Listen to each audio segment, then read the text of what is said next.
everybody's watching this immigration battle play out in Washington, D.C., but I wanted to get a sense of these conversations on the ground in the cities that are actually directly impacted. So I got back in my van, yes, van in the van, and I went to Houston, Texas, a place that has about 1 million immigrants. Now, you think of Houston these days, you think about Hurricane Harvey, but some of the storm's biggest victims and the biggest heroes were undocumented immigrants. Now, everybody's hearts went out to them in the middle of the flood, but a week later, President Trump rescinded DACA and put thousands of Houston storm-battered dreamers under threat of deportation.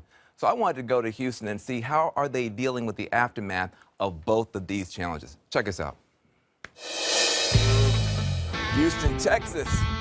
Survived that big old storm. Let's see if they can survive the political stuff.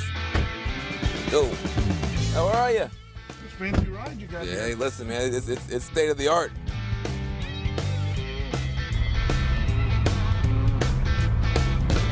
Welcome. Get in this van. We need you. Hey, buddy. How are you? Can I borrow those pecs? You're in good shape, brother. Thank you, guys.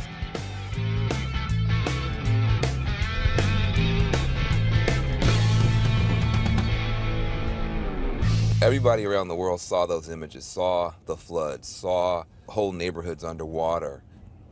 The floodwaters have receded, but some of the pain is still here. Jesus, you know, you're a paramedic and you were in the thick of everything. We were working nonstop those 6 days, pulling people out of the water, you know, seeing people go through these, you know, emotional roller coasters, losing their houses, losing their family members. 7 days of kind of volunteering and helping nonstop. I get to watch the news, and it's the president saying that there's plans on rescinding DACA. So you're a dreamer?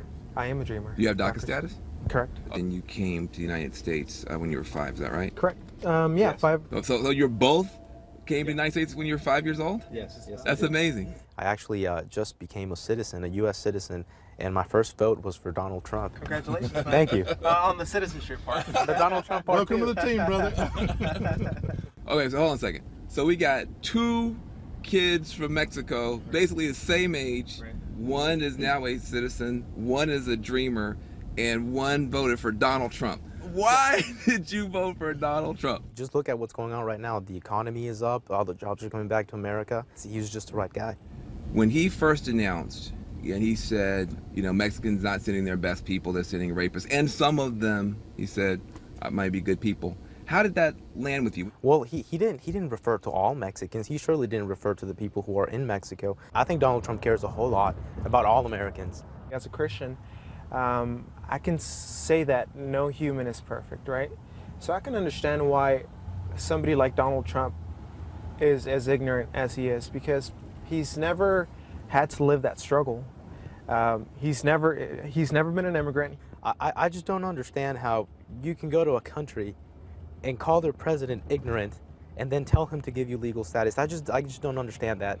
I'm gonna call ignorance ignorance when I see it. So why would somebody want to help you if you're treating them like that? I would be grateful for being given a chance. That's in a dictatorship. I'm not gonna pretend that I'm gonna suck up to him just so he can keep me legal status. Hey, just wouldn't you see the frustration when you're sitting next to a guy that came here and did it legally, and you came here and didn't do it legally? Can't you see why some people would be frustrated by that? But can you see how for a young guy like Jesus, I mean, it seems that when the Europeans were coming over here, it was all right. Now other people want to come, it's not all right. I think we still want everybody. Things might have changed a little bit in the last 250 years or 400 years, but yeah, we have rules now, and that's how we maintain society. This obsession with the wall, I think for some people feels like an obsession with people of a certain skin color from a certain part of the world. Why is the southern border so important? Does it have anything to do with the fact that it's a bunch of brown people coming up here? No, nobody can. It's not even brown people. Mexico has a lot of violence. It just does. South America, Central America, a lot of Central American countries, they just have a lot of violence. And I know because I've been there. This is not offensive or anything, but I feel like it's almost like a betrayal. You know, you came here, you made it, you're a citizen now, so, you know, forget the rest of the people. That's absolutely not true. I respect American national sovereignty, but I also respect Mexican national sovereignty.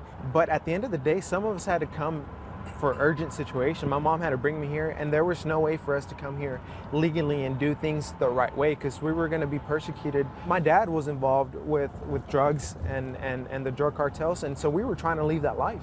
In the State of the Union, I think he sounded very compassionate. He said, I'm going to help 1.8 million DACA recipients, and he's going to give them actual legal status. My DACA expires October 13th of 2018, so I have an expiration date on my forehead, you know, and it's coming soon. And a lot of people think, oh, well, let's leave it up to legislation. So if legislation doesn't come up with a solution, you know, come October, then I'm deported.